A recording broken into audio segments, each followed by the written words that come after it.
Up to the 30, the 20, 10, 5.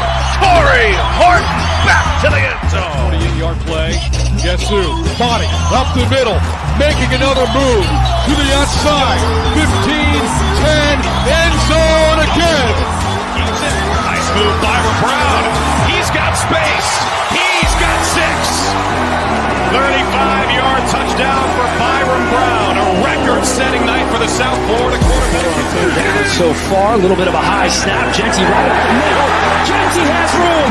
Ashton Genty, give him 6. Second and low. Lagar tries to pin it in. Runnels, it does. Runnels stays up. The Suns offense 4-3 wheels. Incredible effort for Runnels. The G5 Hive. All G5, all the time. Welcome to the G5 Hive Live, and we are excited to bring you the G5 college football coverage you love each and every week. I am Luke, and I am proudly joined by my co-host, Justice. If you're watching us on YouTube, please hit that like and subscribe button. If you're watching us on X, please give us a follow, a like, and a retweet. And if you're listening to us in podcast form, please leave a rate and review. And don't forget, the G5 Hive merchandise stores is now live. You can get that down here at the link below if you're watching us on YouTube or X. That'll also be in our YouTube video comments as well as pinned on our X page at the bottom of the screen here. Justice? What's going on, man? Season is winding down. How's it going? It's going good.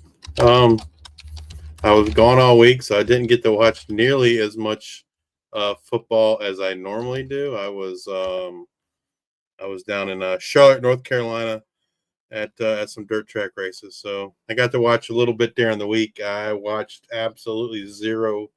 No, I take that back. I did watch it was an FCS game though, the Montana State and UC Davis game. That was the only game on when I got home from the race on Saturday night, or when I got back to the hotel Saturday night. But yeah. Going good. I did not get to watch as much football as I wanted to this weekend. My mom had something that she was like, "Hey, can you help with this?" And I was like, "All right." So helped with that. I was still able to watch more football than what you're describing there. But anyways, let's just get right into it. It's week 11 in the rearview mirror, but we got to recap it. And let's start off here with the G5 Hive Players of the Week. Shall we? Absolutely. Let's go. All right. So, freshman Offensive Player of the Week, running back Telly Johnson Jr. in Northern Illinois carried the ball 23 times for 141 yards and 2 touchdowns as he led the Huskies to a MAC victory over Western Michigan in Week 11. I believe, if I'm not mistaken, Western Michigan previously unbeaten in the MAC. Yes. Telly was a 3-star recruit from Georgia. He was named first-team All-Conference and team MVP in both his junior and senior seasons. Congratulations, Telly. All right. For our freshman defensive player of the week, defensive end, Kyron Duhan, UTEP. Kyron had 9 tackles, 5 solos, 1 pass breakup, 2 tackles for loss, and 2 sacks to lead the minor defense in their victory over Kennesaw State in Week 11. Kyron was a 3-star recruit from Texas. He finished his senior season with 77 tackles, 23 tackles for loss, 8 sacks, and 3 forced fumbles. Congrats, Kyron.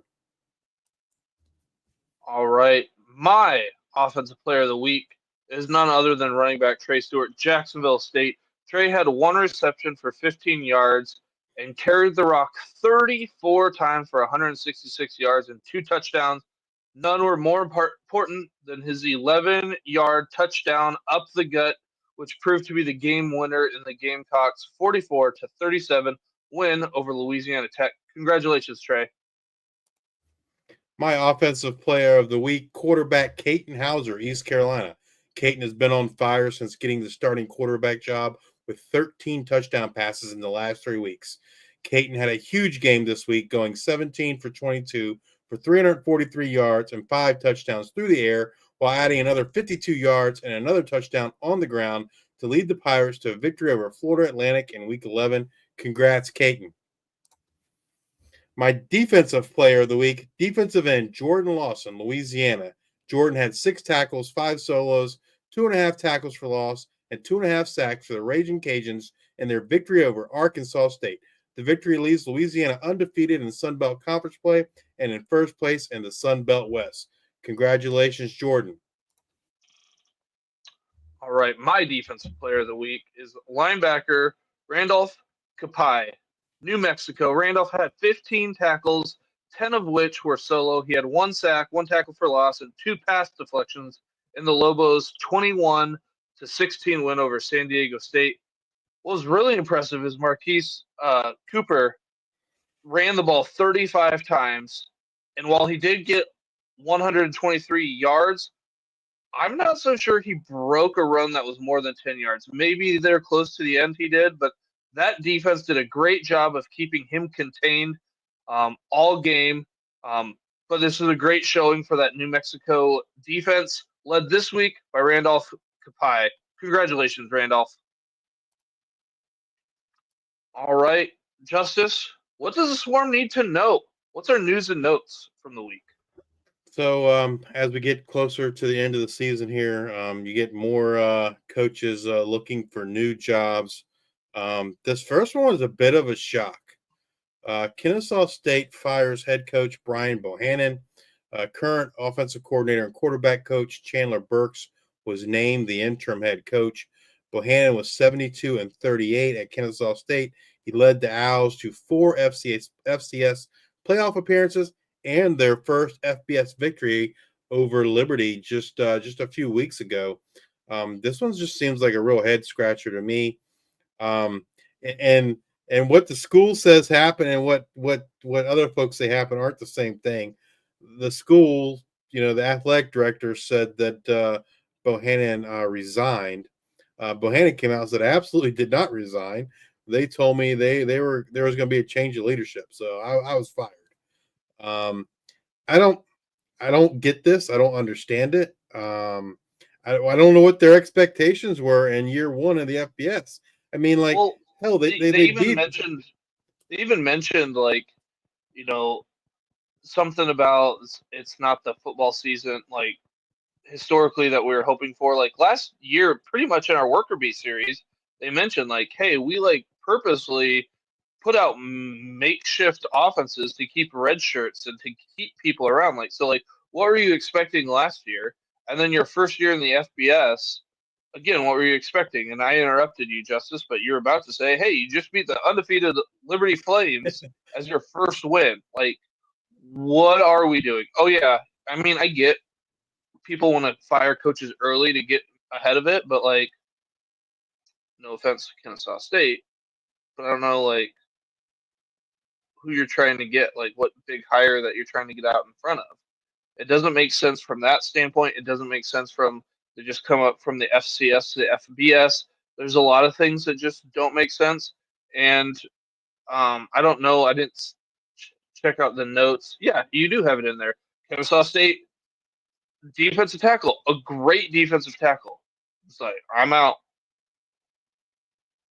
Yeah, it just I don't know what their expectations were, but I thought that they from basically from the beginning of the year up to that Liberty game, and since that Liberty game, like they've been looking better. There's been progress made. I don't know that their roster wasn't ready to be to be a competitive FBS team. If that's what they thought it was, and I think they were mistaken from day one. But man, it just I don't know. It just seems really it could really set them back, right? Because like you said, we'll get to it in a minute, but they can have other players that are better players that are just going to leave, and it wasn't a great roster to begin with, and so they're going to hire somebody new.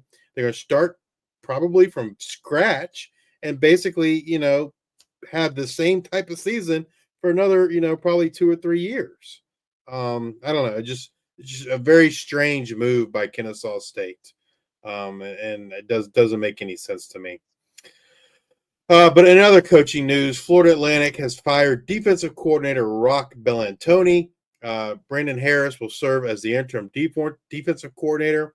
They also fired associate head coach and offensive line coach Ed Warner.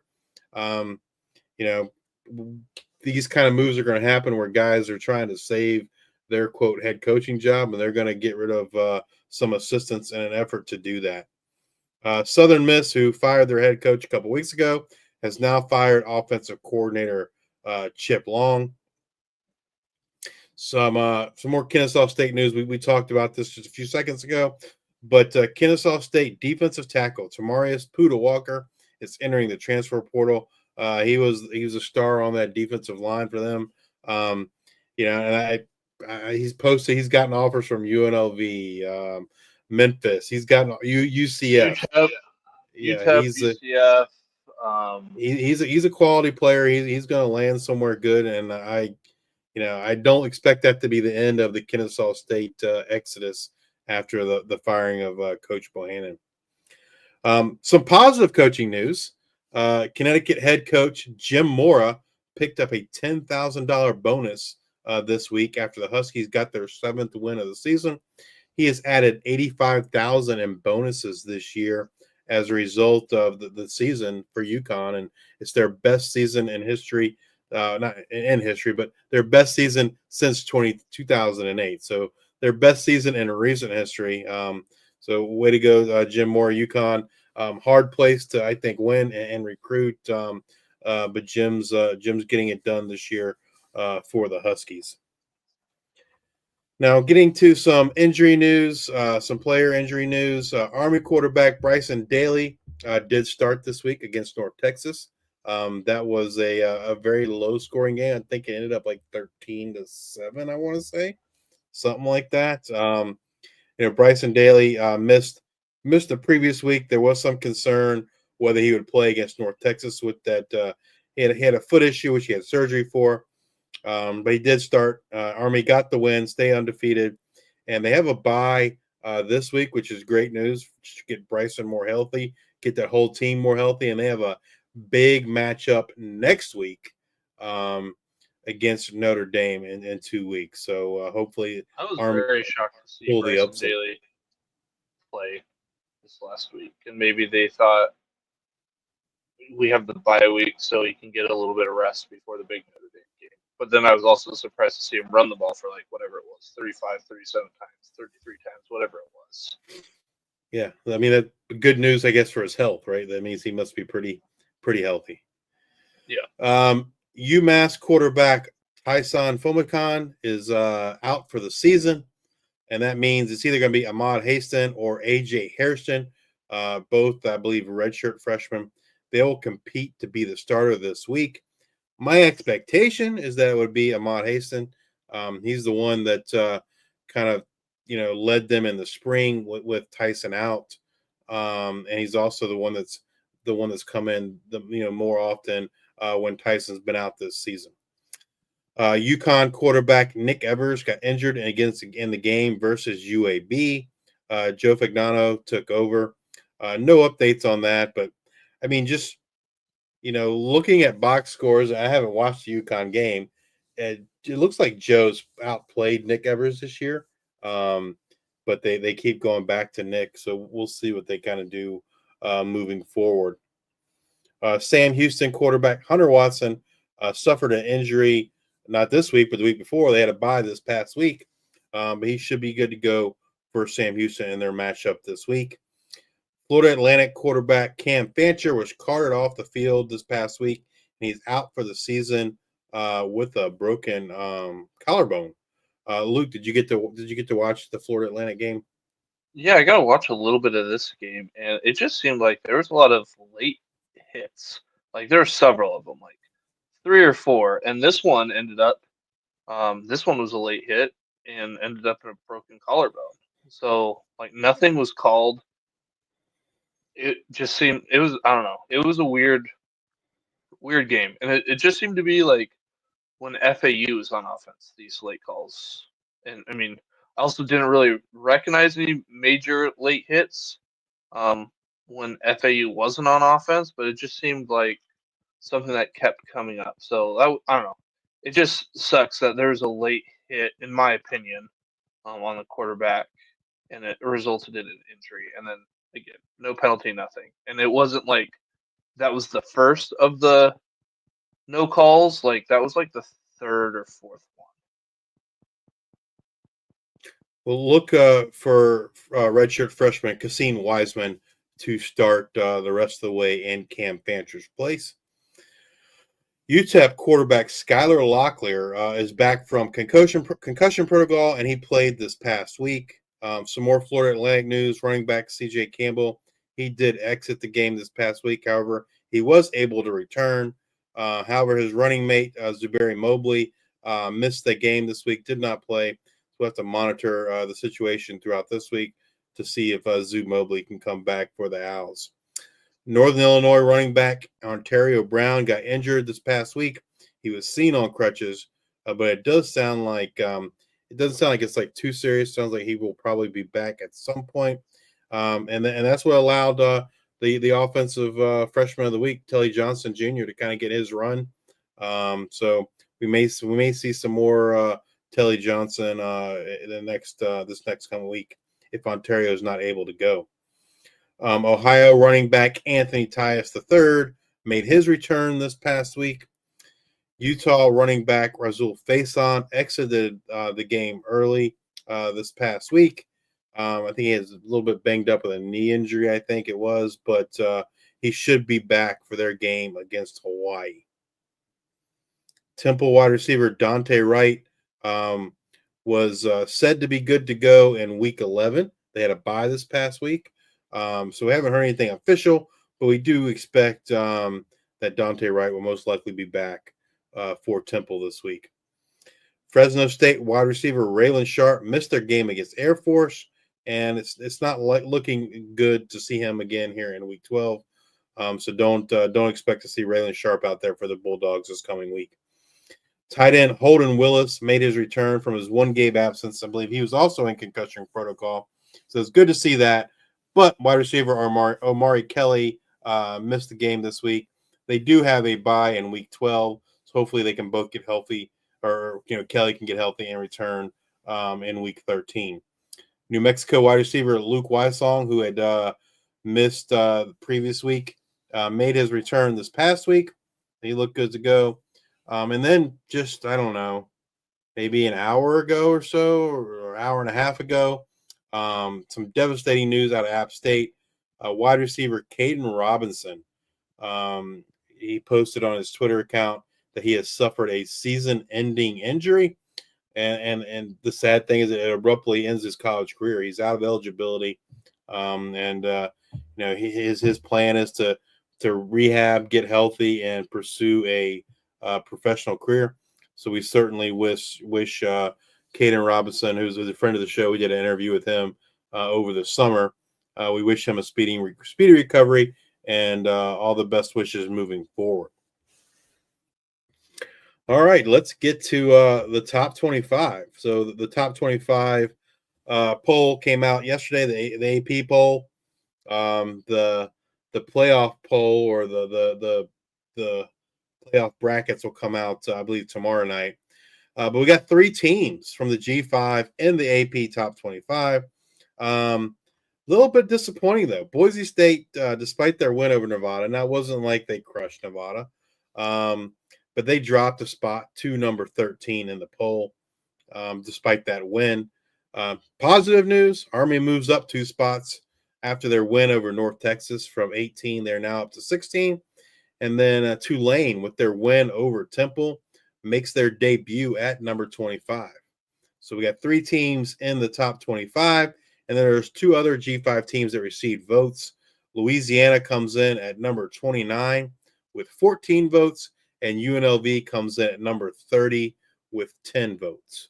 I didn't really look to see. My guess is it had to be the upsets in the power conferences that caused somebody to really jump, and that's why Boise fell from 12 to 13.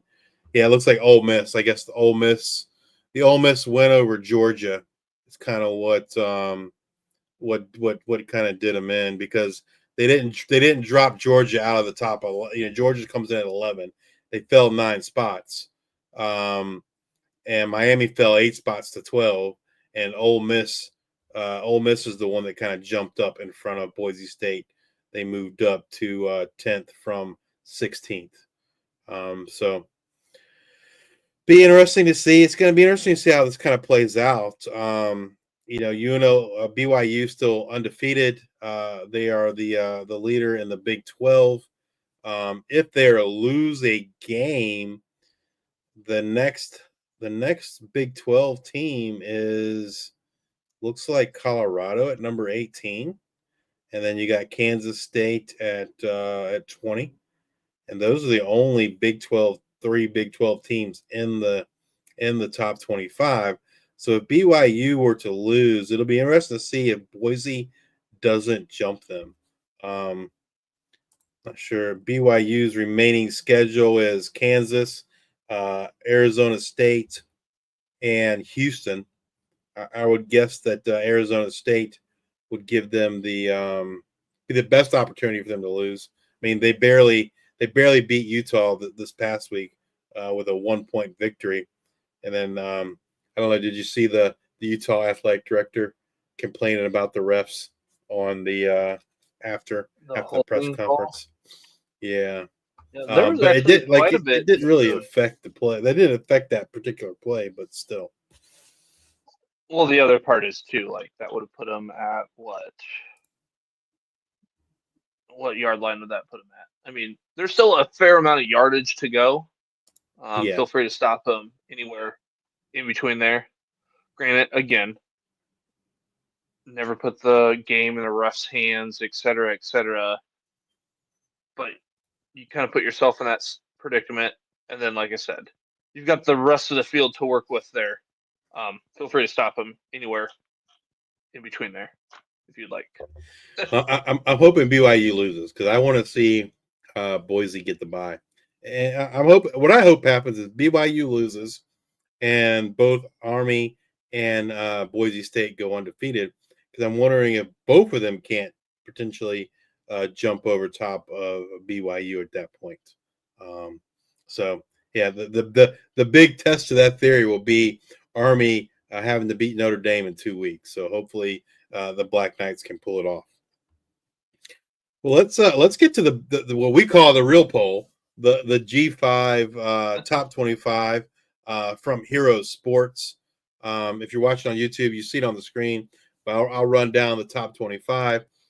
We are voters in this poll. I don't know. There's probably 15 other media folks, beat reporters. There are also voters in this poll. I would tell you it's probably the most comprehensive G5 top 25 poll around. Number one in this poll, no shocker, Boise State. Number 2, Army. Number 3, Tulane. Jives with the AP poll there.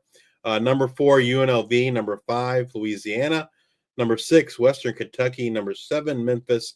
Number 8, Navy. Number 9, JMU. Number 10, Sam Houston. 11, Georgia Southern. 12, Jacksonville State. 13, Marshall. 14, Colorado State. 15, Liberty. 16, Bowling Green. 17, San Jose State. 18, Toledo. 19, Connecticut. 20, North Texas. 21, Miami. 22, Texas State. 23, Ohio. 24, Northern Illinois. And 25, Fresno State. Our votes are very close to these. Like, there's only one big difference, and that's Bowling Green. We have Bowling Green much higher than the consensus. It was the same last week. It's the same this week. We have Bowling Green at number 7, while here they are at number 16. Other than that, there isn't much more than 2 spots difference. I know we have JMU at 11. We don't have them at 9. And we don't have Fresno State ranked. We had Buffalo ranked at number 22 in our votes. But other than that, we're fairly close here. I think Fresno State was one of the last 3 out for us. So again, even though we didn't have them ranked, they were close for us. But yeah, the big outlier is Bowling Green. And that MAC race is pretty interesting because there's going to be a lot of teams with a similar record. And so it's going to be interesting to see how all those There's a log tiebreakers jam of work. what 4-1 Yeah. guys, and Yes.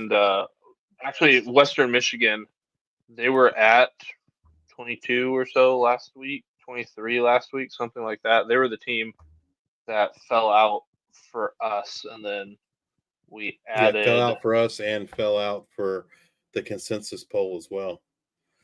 But yeah, I mean, you And got who did a we put in there? Oh, we put in San Jose State. That's who we put in. you got 1, 2, 3, 4 teams at 4-1, and then another 2 teams at 3-2. So there's potential for a big log jam there in the MAC, depending on what happens here the next few weeks. So it'd be interesting to kind of see how the MAC plays out. You look at some of the other conferences, Mountain West. It really looks like a 3-horse race, I guess, to see who's going to be in that conference championship between Boise State, Colorado State, and UNLV. I still feel like it's going to be Boise State and UNLV. The Sun Belt, Louisiana have to have an epic collapse to not be the Sun Belt West champion. They are the only undefeated. They have a 2-game lead over Texas State. And and Arkansas State, they own the tiebreaker, and I believe they own the tiebreaker over South Alabama as well. So Louisiana, like, pretty much assured they're going to be the Sun Belt West champion. And then the Sun Belt East, there's still 4 teams that could potentially win it. I think we'll get a much clearer picture this week. Georgia Southern is currently the leader at 4-1. Marshall's also 4-1, but Georgia Southern owns the tiebreaker over them.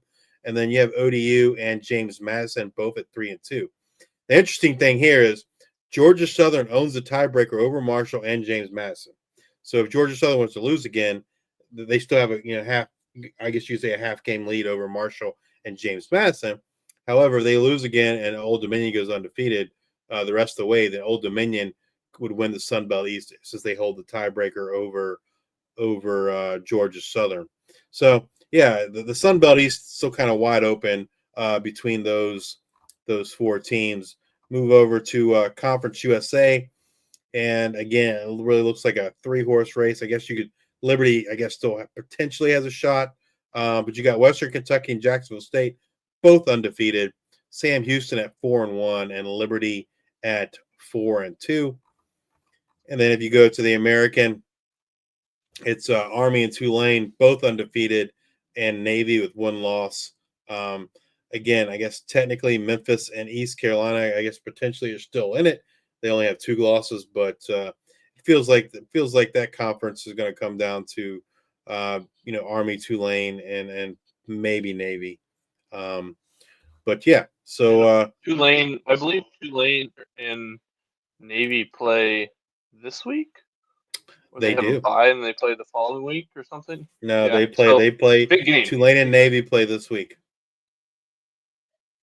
Tulane ends the season with Navy and Memphis. So, yeah, two big games for them to help kind of determine they went out. Obviously, they're in, right? They lose to Navy and Navy wins out, then Navy's going to get in because of the tiebreaker. So, yeah, some interesting conference races.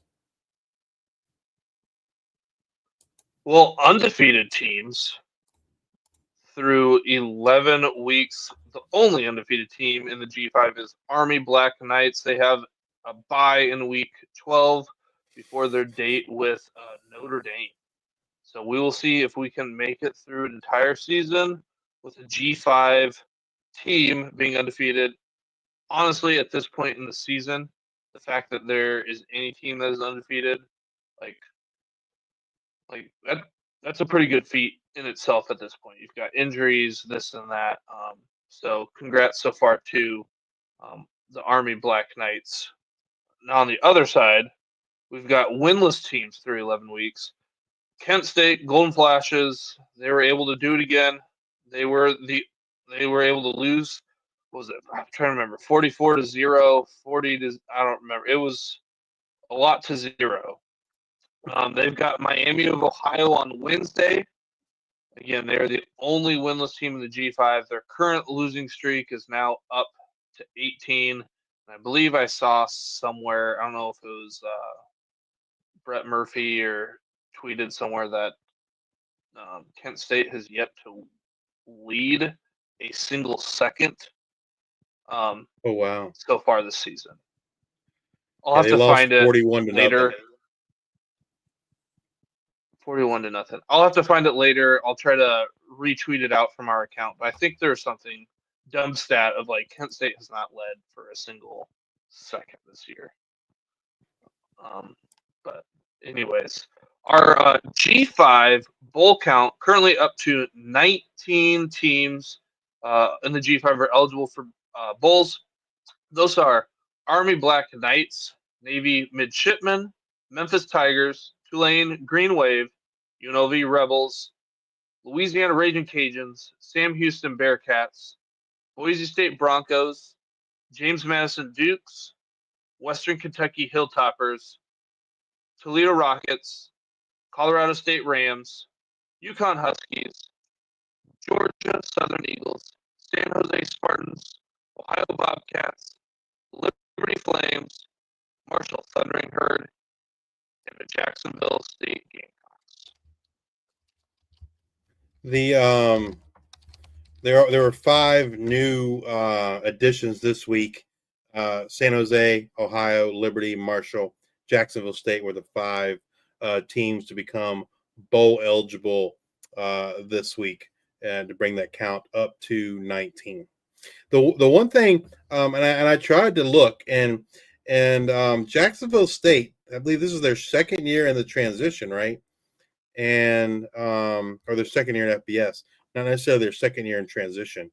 And I tried to find if they could actually make a bowl, but the school put out that they were bowl eligible. So I'm going to take the school's word for it, and that that they could actually go to a bowl game.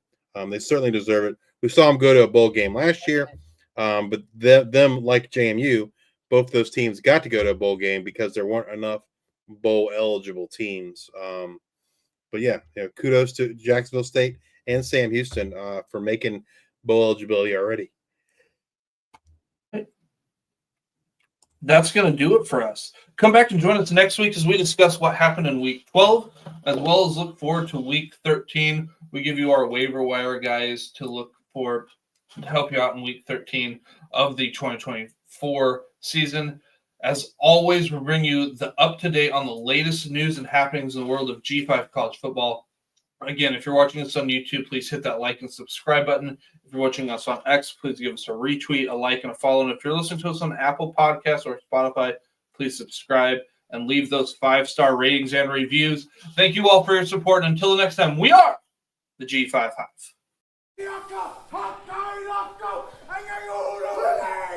Hive.